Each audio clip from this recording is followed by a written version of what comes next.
Welcome to carbohydrate metabolism. Glycolysis is an ancient pathway with various versions of it found in all known life forms. The main purpose of glycolysis is to provide biochemical energy in the form of ATP to drive cellular functions. We'll look at each of the reactions in detail to understand the underlying chemical logic and the catalytic strategies. This is a reminder that this presentation is Dr. Johnson's intellectual property. We'll start our exploration of glycolysis with an overview of the pathway. Etymologically, the word glycolysis is derived from two ancient Greek words, glykos meaning sweet and lysis meaning to split.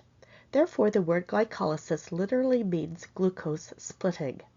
This makes sense when we consider that in this metabolic pathway, the 6-carbon glucose molecule is being split into two 3-carbon molecules. Arthur Hardin and William Young established some of the regulatory points and mechanisms for glycolysis with experiments conducted between 1905 and 1912 with ATP and inorganic phosphate. By the 1920s, many of the reactions of glycolysis were known. Otto Meyerhoff was able to link some of them together. Then, in the 1930s, after all the reactions had been discovered, Gustav Embden was able to write a detailed sequence for most of the reactions in the pathway.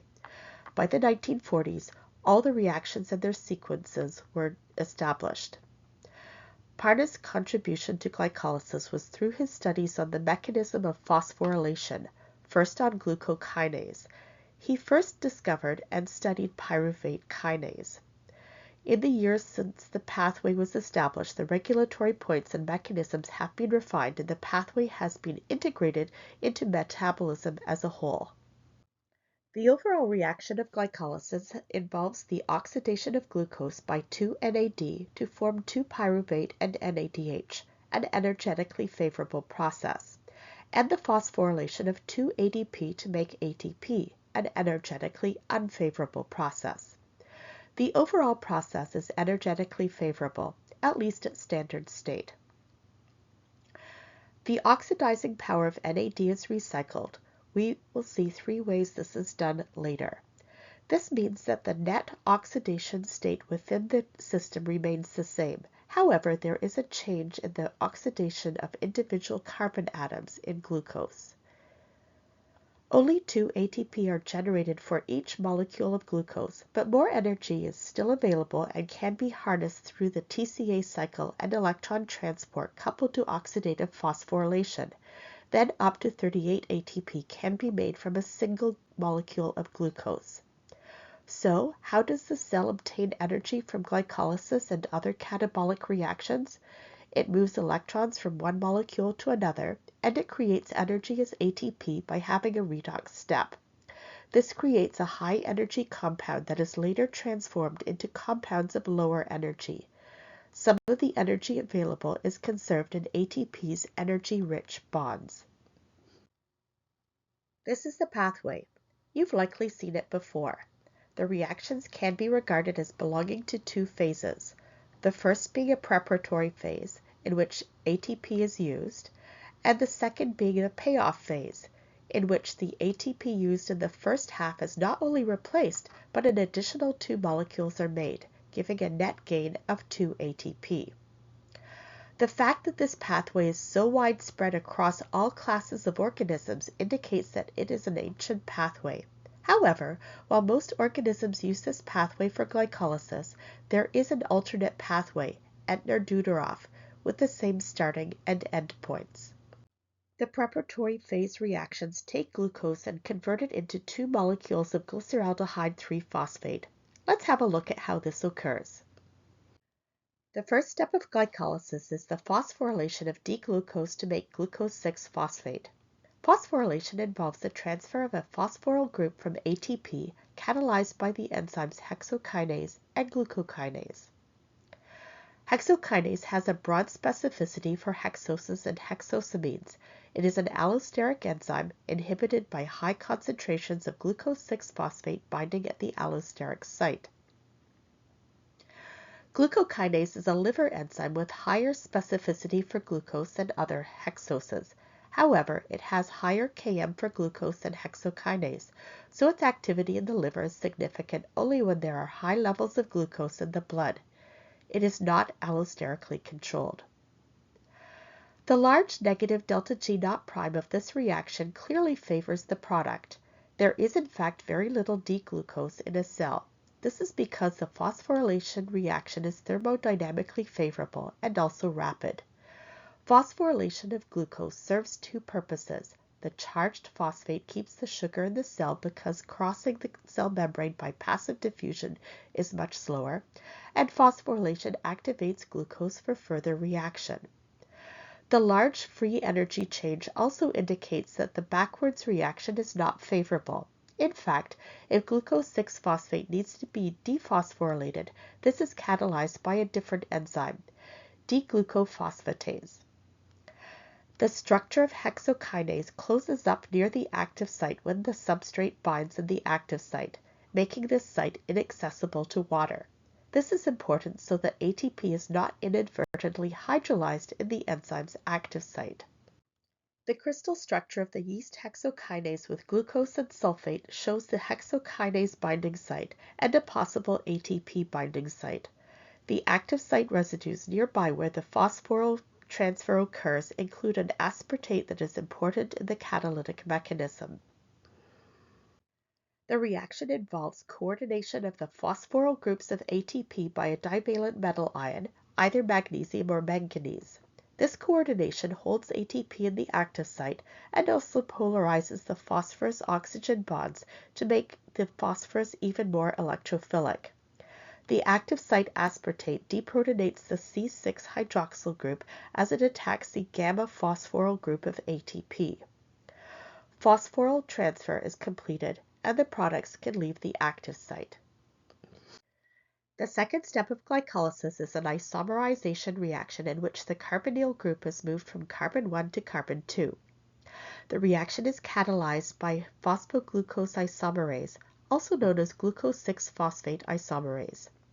This enzyme is specific for glucose 6-phosphate and fructose 6-phosphate. It will not bind isomers of these sugars. This reaction has a standard free energy that is slightly positive, suggesting that the reaction is unfavorable and that the equilibrium position should be a 2-to-1 mixture of glucose 6-phosphate to fructose 6-phosphate. However, in this cell, the reaction is favorable because subsequent steps in glycolysis are exergonic, and so fructose 6-phosphate can be used as quickly as it forms. Phosphoglucose isomerase is a dimer. The active site occurs at the interface between two monomers. The rapid phosphoglucose isomerase has been crystallized with the transition state analog 5-phosphoarabinonate. The active site residues interacting with the transition state include the general base glutamate, histidine, which acts as a general acid, as well as arginine and lysine, which are thought to help stabilize the negative charge of the intermediate. Overall, in this reaction, the pyranose ring needs to open so that isomerization can occur between carbons 1 and 2. The reaction begins by a ring opening involving deprotonation of the anomeric hydroxyl group, formation of the aldehyde carbonyl, and protonation of the C5 oxygen by histidine.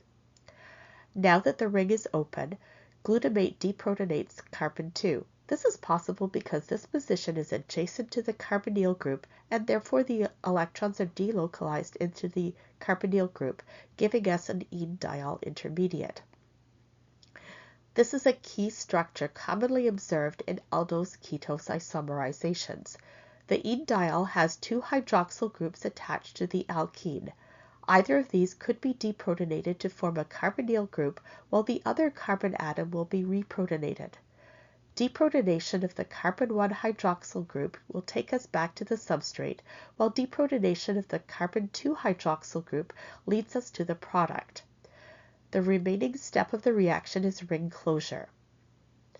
The histidine and glutamate side chains are in their original forms, so after the product leaves the active site, the enzyme can start a new round of reaction. The third reaction of glycolysis is the second activation reaction. Here fructose 6-phosphate is phosphorylated by ATP at the carbon 1 hydroxyl group to give fructose 1,6-bisphosphate. Like we saw with the first reaction, this one is favorable. The mechanism of the reaction is similar to that of hexokinase. Here the carbon 1 hydroxyl group attacks the gamma phosphate of ATP. This reaction has a highly negative delta G and commits the cell to metabolizing fructose 6-phosphate in glycolysis rather than converting to another sugar or storing it. The reverse reaction is sufficiently unfavorable under cellular conditions that a different enzyme, diphosphofructose phosphatase, removes the phosphate. This step is the most highly controlled step of glycolysis. Phosphofructokinase is a dimer. The regulatory site occurs between the monomeric units and is quite distant from the active site. Michaelis plots of PFK1 clearly show sigmoidal rather than hyperbolic kinetics. This is indicative of allostery or cooperativity. The effect is more pronounced at high ATP concentrations than low ones. Addition of fructose 2,6-bisphosphate to the reaction mixture allows activity of the enzyme to reach a maximum more quickly than the absence of this effector. Among the conformational ensemble of phosphofructokinase are two particularly important conformations, the R state, which is the active form, and the T state, which is inactive. Over 20 different allosteric effectors for phosphofructokinase are known, which perturb the equilibrium to favor either the R or T state. PFK1 is activated by a range of compounds including ADP, AMP, cyclic AMP, fructose 6-phosphate, fructose 2,6-bisphosphate, ammonium, and phosphate. These are all indicators of low energy reserves.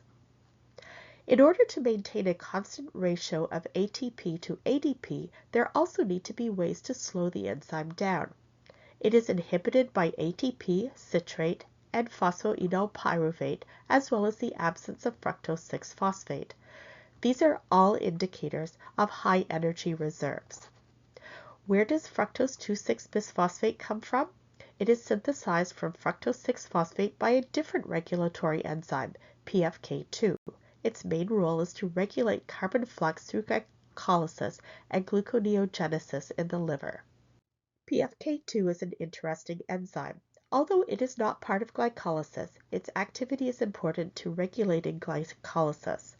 PFK2 is part of a polypeptide that has two opposing activities. This behavior is known as a tandem enzyme. The kinase activity we already discussed is the formation of fructose 2,6-phosphate from fructose 6-phosphate and ATP. However, the polypeptide also has fructose bisphosphatase activity, hydrolyzing fructose 2,6-bisphosphate back to fructose 6-phosphate. The ratio of these opposing activities is determined by the hormones adrenaline and glucagon that stimulate a cascade of reactions mediated by cyclic AMP and protein kinase A that result in either the phosphorylation of PFK2 to favor its phosphatase activity or dephosphorylation to favor its kinase activity. The bacterial PFK1 active site has binding pockets for each of the substrates. Here the crystal structure was made using the products ADP and fructose bisphosphate. You can see the proximity of the phosphate at carbon 1 of fructose and the terminal phosphate of ADP. Also near the site of reaction is an aspartate residue that features in the catalytic mechanism. The catalytic aspartate residue deprotonates the carbon 1 hydroxyl group so that the carbon 1 oxygen is a better nucleophile when it attacks the gamma phosphate of ATP. This nucleophilic attack on the phosphate causes the bond it has to ADP to break, completing the reaction. Now that the hexose has been activated, it can be split into two trioses, glyceraldehyde 3-phosphate and dihydroxyacetone phosphate, by the action of the enzyme aldolase. The large positive standard free energy change indicates that equilibrium strongly favors fructose bisphosphate. However, under cellular conditions, the concentration of fructose bisphosphate is 10 to the minus 4 molar, so the actual delta G is close to 0. Dihydroxyacetone phosphate and glyceraldehyde 3-phosphate are each about 10 to the minus 4 molar. The reaction catalyzed by aldolase is a retroaldol or reverse aldol reaction, characteristic of beta-hydroxyketones. In this reaction, the bond between the carbons alpha and beta to the carbonyl is cleaved to form an aldehyde, the first product, and a resonance-stabilized enolate ion. As you learned in organic chemistry, enols are not stable, and this compound is no exception, tautomerizing to the keto compound, the second product. There are a couple of considerations for the enzyme-catalyzed reaction. In the glycolytic reaction, the furanose ring of fructose 1,6-bisphosphate is in equilibrium with the open-chain form of the sugar, which has the carbonyl group as a ketone at carbon 2. There are two mechanistic strategies for catalyzing this reaction, and aldolases are classified by the type of mechanism used. Class 1 aldolases use a shift-based strategy. These are found in plants, animals, archaebacteria, and some bacteria. Class 2 aldolases use a metal ion for catalysis. This strategy is widely used in bacteria. This crystal structure of the rapid aldolase has the substrate bound in the active site. This image has been oriented so that carbon 1 is positioned at the top and carbon 6 at the bottom. Near the carbon 2 carbonyl group is the lysine side chain that forms the shift base. The other lysine and the glutamate residue assist in the formation of the shift base. The active site aspartate residue is involved in the catalytic mechanism as a general base. The mechanism used by class 1 aldolases begins with several fast steps to form a shift base between an active site lysine side chain and the carbonyl at carbon 2. A shift base is a protonated imine. The mechanism for the formation of the shift base is not shown here. The purpose of the shift base is to draw electron density towards the charged nitrogen atom, thereby allowing carbon-carbon bond cleavage. Cleavage is initiated by an active site aspartate deprotonating the carbon 4 hydroxyl group, forming a carbonyl at this position, breaking the bond between carbons 3 and 2, and pushing a pair of electrons onto the nitrogen of the shift base. Cleavage forms glyceraldehyde 3-phosphate, which can now leave the active site. The rest of the molecule is an enamine and is still attached to the enzyme. The first step in removing this from the enzyme is reformation of the shift base and protonation of the alkene at carbon 3. The shift base is hydrolyzed by several fast steps, allowing the second product, dihydroxyacetone phosphate, to leave the active site and return the active site residues to their starting states. The active site of bacterial aldolases contains a catalytically important zinc atom. Phosphoglycolohydroxybate is an analog of the reaction intermediate and is therefore an inhibitor of the enzyme. If you look really carefully, you'll see that this molecule has bidentate coordination to the catalytic zinc atom. I have highlighted this with the red dotted lines.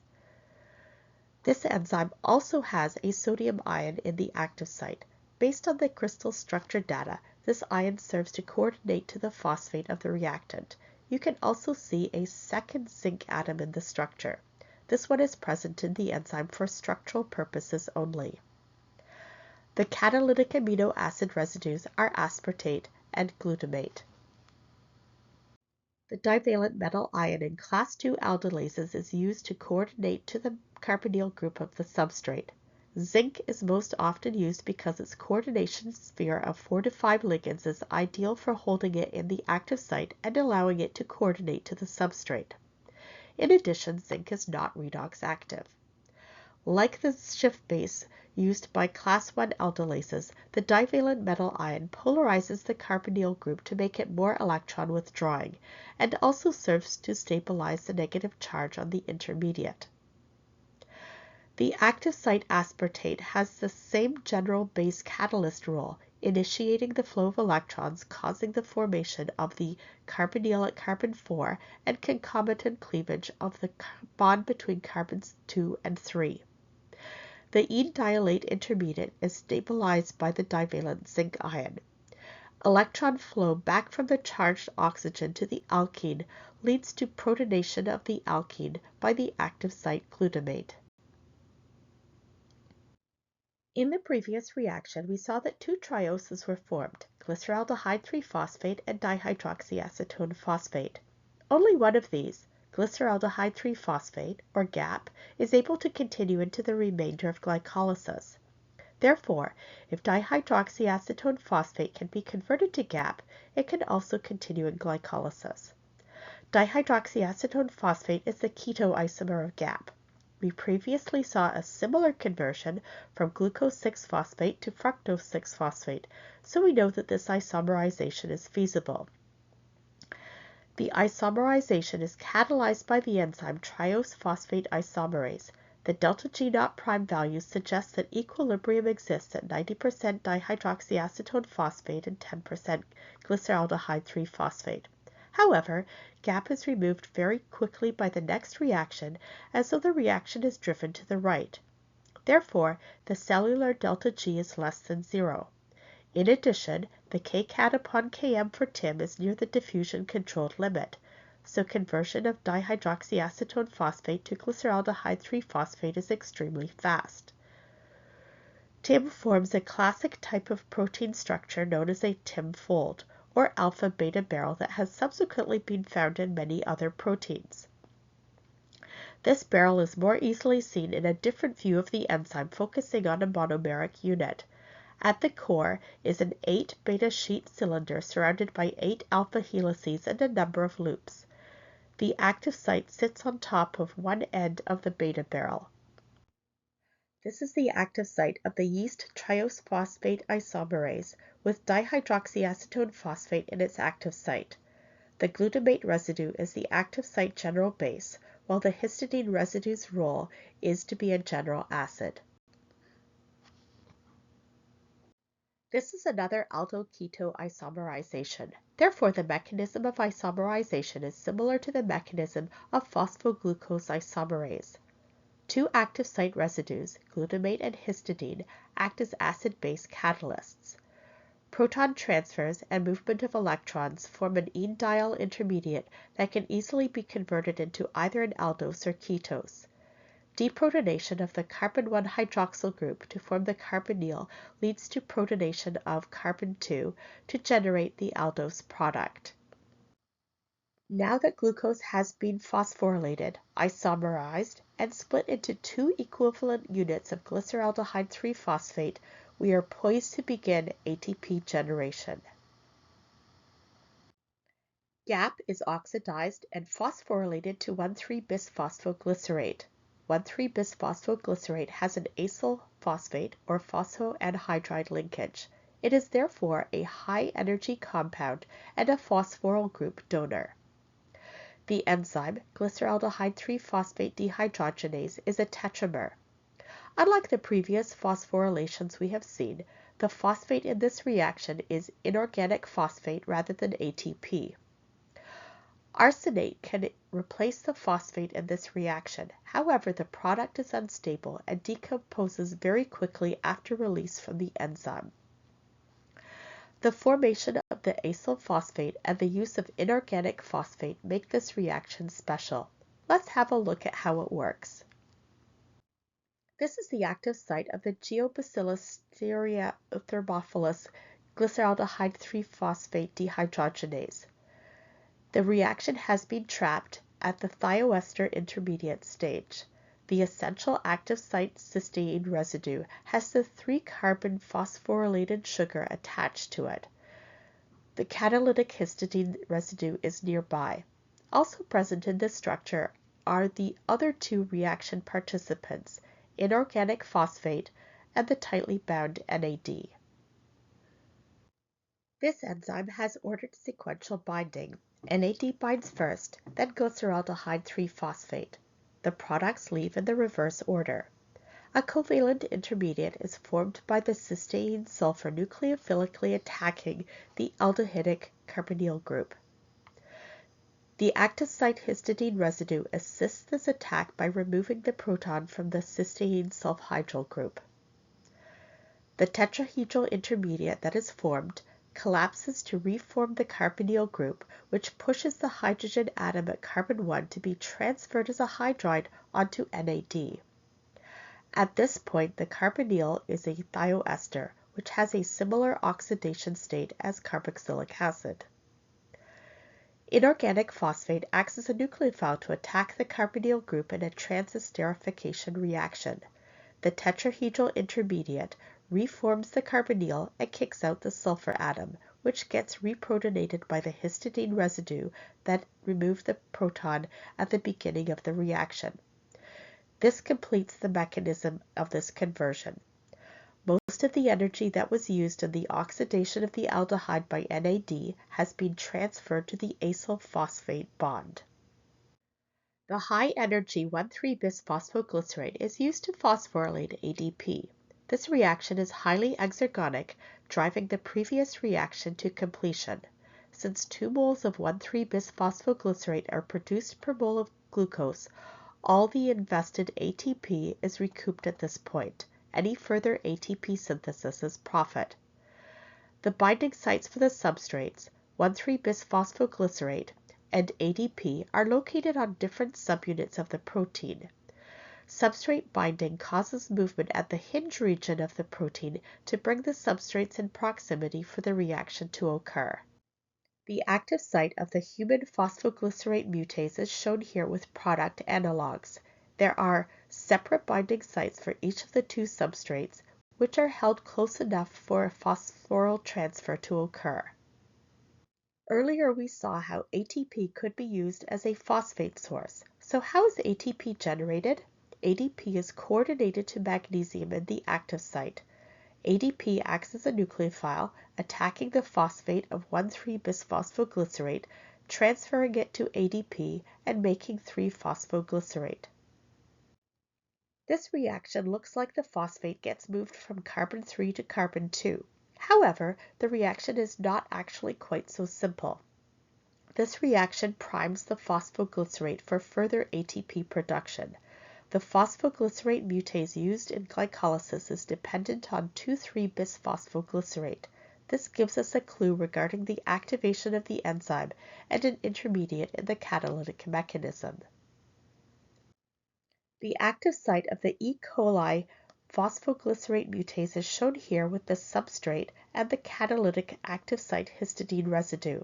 The histidine residue is not active in this form. In fact, it must first be phosphorylated, which is done by 2,3-bisphosphoglycerate when the enzyme is first synthesized. We can see this phosphohistidine residue in other crystal structures of the enzyme. The phosphohistidine residue in the active site of phosphoglycerate mutase is imperative because the reaction is not a simple transfer of a phosphate from one site on the substrate to another. Instead, the phosphoryl group on the histidine is transferred onto the substrate carbon 2 hydroxyl group to form the intermediate 2,3-bisphosphoglycerate. Then, the phosphate from carbon 3 is transferred to the active site histidine. This completes the reaction. The active site histidine is phosphorylated again, and the product is able to leave the active site. The enzyme is sometimes a little sloppy and releases 2,3-bisphosphoglycerate from its active site. This renders the enzyme inactive. The conversion of 2-phosphoglycerate to phosphoenol pyruvate is a dehydration reaction, catalyzed by the enzyme enolase. This reaction produces a high-energy compound, a phosphoenol ester. Once the phosphoryl group is removed, the enol will rapidly tautomerize to the corresponding ketone. Therefore, the phosphoryl group traps the unfavorable enol. The enzyme's active site sits on top of a structure similar to the tin alpha-beta barrel. This structure of the yeast enolase active site has a calcium ion. Normally there are two divalent metal ions, often magnesium, in the active site, which coordinate to the substrate to hold it in the active site, orient it for reaction, and to stabilize negative charges that exist over the course of the reaction. The active site lysine and glutamate are involved in the catalytic mechanism. Coordination of the substrate carboxylate and phosphate to the divalent metal ions stabilizes the negative charge and orients the substrate in the active site. The coordination of the carboxylate group also polarizes the carbonyl group. The lysine residue acts as a general base catalyst, removing the proton from the alpha carbon. This results in delocalization of the electrons towards the carbonyl oxygen and the formation of an enolate ester intermediate. This intermediate reforms the carbonyl group and pushes the alkene electrons towards the beta carbon, ejecting the carbon-3 hydroxyl group, which removes a proton from the glutamate side chain, forming the product phosphoenol pyruvate. This step of the reaction is slow compared to the first step. The final step of glycolysis is the hydrolysis of phosphoenol pyruvate, catalyzed by pyruvate kinase. In this reaction, the phosphate is transferred onto ADP. Because pyruvate is so much more stable than phosphoenol pyruvate, the delta G naught prime is a large negative value, which essentially makes this reaction irreversible. The reverse reaction is a complicated set of reactions that are part of the opposing pathway, gluconeogenesis. You should take note that delta G naught prime for the hydrolysis of 2-phosphoglycerate is minus 17.6 kilojoules per mole, which is not enough to make the transfer of phosphate to ADP feasible. So by making phosphoenol pyruvate, which has a delta G naught prime of minus 61.9 kilojoules per mole for hydrolysis, there is now more than enough energy available to make the formation of ATP favorable. Pyruvate kinase is allosterically controlled and has both R and T conformations. The R state of pyruvate kinase is the active conformation. This conformation is favored by fructose bisphosphate binding to the allosteric site, an example of feed-forward activation. The T state is the inactive conformation. This state is favored by ATP and alanine. ATP and alanine are indicators of high energy levels in the cell. When their concentrations become sufficiently high, more ATP generation is not needed. This is feedback inhibition. The covalent phosphorylation of pyruvate kinase is stimulated by glucagon or adrenaline binding to their respective receptors on the cell surface.